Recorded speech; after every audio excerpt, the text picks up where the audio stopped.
Today we're going to be having a deck profile, and it's going to be on my Mannadium deck that I took 4-1 at my local tournament, getting top 4, and the duels were as follow. 2-0 Dragonlink, 2-1 Adamant Spectator, 2-0 Sword Soul, 2-0 Sword Soul, and 0-2 Pearly. Wins going first over the losses, but Purely was round 4, and I won against Sword Soul in round 5. So let's take a look at what we have, and let's talk about the deck. So first off, we have triple Visa Starfrost. This is a very essential card of the deck because it pretty much resolves around it. Being able to pop stuff to summon it out, and being able to recur it off of your prime planet, your peaceful planet, I mean. And it's a very good card because it's a level 6, and also it's just a free extender. And pairing with it, I do have the one Perlino because this card is just very good. After that, we have one Scareclaw Reshart. This card is another extender that grabs another extender. So you can grab this off of your primitive planet Phobia, so you can go into a free Link 2 or a free level 10 just off of these two cards alone. Phobia is just to search him out, and also Scareclaw Kashtira because I opted to run a small Kashtira package. We have 2 Scareclaw Arrival. This card is actually very great as a Monster Reborn for the deck, having 4 targets, 5 targets actually, which I really do like. After that, we have the Mannadium cards being Fearless, 2 Fearless. I'm actually thinking of cutting this card as it's kind of terrible and I could fit more, or just run it at 40. We have Triple Meek. This card is absolutely amazing, and I really do like it because it summons itself from the deck, making it a level 4, so you have an option of being a level 6 Synchro, or a level 8 Synchro, or even a level 10 Synchro if you can, or 11 Synchro. We have Room Heart, one of the best hearts that there is, next to Reno Heart and Rise Heart, this being able to pop one of your monsters on the field to summon it out, and if it's a tuner, you could summon it back with your Calrayum. I'm sorry, I'm butchering this, it's been a long night, but this is also able to grab your Mannadium spells or trap cards from your deck to your hand, or just any other cards that you need that isn't named Peaceful Planet. After that, we have 2 Abscission. This card's very good because it targets a monster you control, most likely Meek, or your Rumheart if needed, so you could search out your Peaceful Planet, but if you already have it, you can add Imaginings or Reframing, which I really do like. You can banish them from the graveyard, and you can special summon any of your heart monsters that you run, along with Starfrost, which I really do like. Then we have 1 Imaginings. This is just a draw to reveal by revealing a Mannadium or a Starfrost monster. I really do like that for the fact. And then you place 1 card from your hand to the bottom of the deck. This effect saved me so many times. It's not even funny. And then you could banish a card, target a monster you control with 1500, 2100. And it becomes a tuner, which can help in certain situations if you have like a Fenrir, or if you have something like a Rechart on the board. After that, we have Reframing. This is an Omni Negate if you control a Synchro monster, but if you have a 1500, 2100 monster on your field or in your graveyard, or Starfrost, you could destroy that card, and you could banish this and shuffle 3 of your Mannadium monsters back into the deck. We have 3 of the Planet for the deck. This card is very good because it allows you to search all your monsters, and along with that, if one of your tuners are destroyed, you can summon it back. So you get 2 tuners for the price of 1. We have the Elemental Hero Prisma package, 3 Hero Lives and 1 Prisma. This is actually a very good package because it's just more copies of Starfrost, and you can even just link summon into your Scareclaw Lightheart off of the Prisma, because it becomes the name of the card until the end of the turn. After that, we have the Kashtira package, being double Fenrir, 1 Scareclaw Kashtira, and 1 Pressured Planet. This engine actually came in handy a couple times, being able to summon out the Fenrir, get a search for either side, and then just having a free body, and it also helps going into Psychic and Punisher here and there. And then for the staples, we have 3 Ash Blossom, 3 Droll Lockbird, 1 Reinforcements of the Army, 1 Terraforming, 1 Talent, and 2 Thrust. And in my opinion, it's very, very good.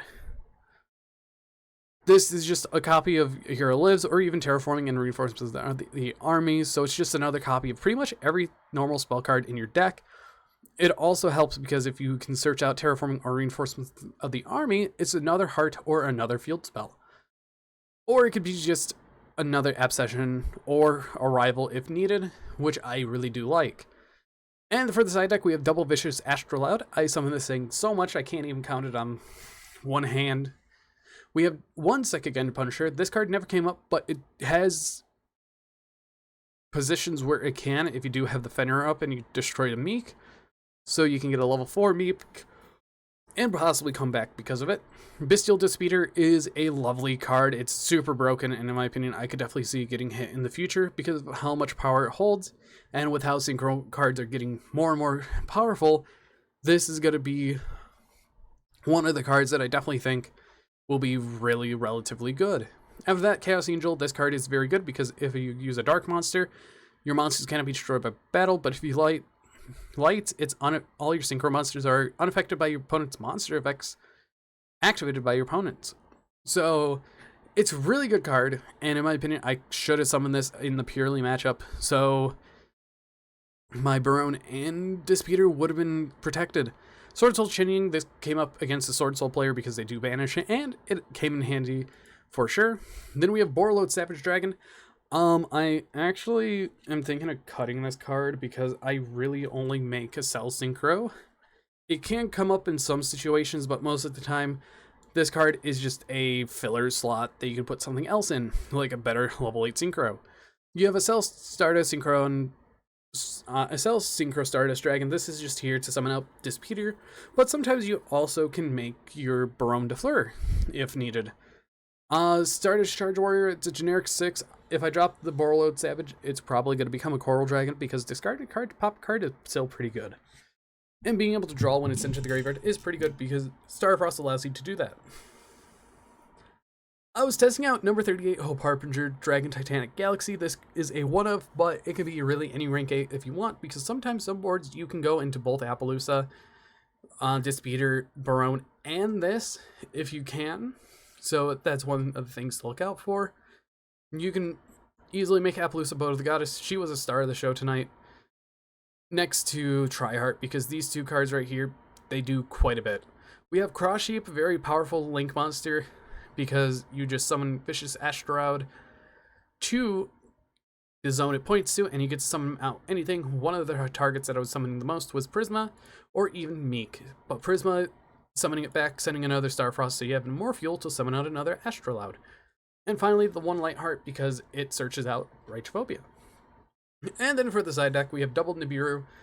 This was just in case if I ran into a mirror match and I could burn the Barone, or if I ran into any decks that were pretty much going against that whole piece. Then we also have Gameciel, the Sea Turtle Kaiju, very good card against anything that summons one monster like Pearly, or even in the mirror match, or even Sword Soul 2. Kurikara, very great card to tribute multiple cards against Kashtira. Sadly, didn't face any Kashtiras today, which is absolutely fine. We have the suite of one Feather Duster, Double Lightning Storm. This is very casual for me. You can swap out the Lightning Storms for things like Twin Twister, Cosmic Cyclone, whatever you need for certain situations. One Triple Tactic Talent. This could go in the main if I cut Meek or cut Fearless, because Fearless is super useless. Call by the Grave Inside. I was thinking of maining it tonight, but siding it felt better. And putting it in by taking out a Fearless, because I started to side out Fearless more, it's actually pretty good. Double Dimensional Barrier and double Evenly Matched. Thing is that I would change about the list though. Borreload Savage is definitely one card that I'm going to be taking out, and possibly Fearless too, even though we need the tuners. I think I'm really just going to cut the card totally, because it's not really worth having one dead tuner along with Meek.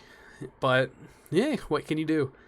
Anyways, I've been Bolt Spider. I hope you guys did enjoy this deck profile, and comment down below if you have any questions on why I chose certain ratios, because I would like to go more in depth in it, in explaining it, but it's really hard to explain some of the ratios, like because of Scareclaw Tri-Brigade, or no, Scareclaw Kashtira, I started running more 2-ofs and using the value that is there for them. Like, I'm still running the 2 Scareclaw Arrival, very, very valuable. Thrust is super valuable, and Double Fenrir is super good. I can't even ask for anything better. But anyways, I've been Bolt Spider. I hope you guys did enjoy, and see you guys in the next video. And if you aren't subscribed yet, please hit that subscribe button to see more content from me. Anyways, goodbye.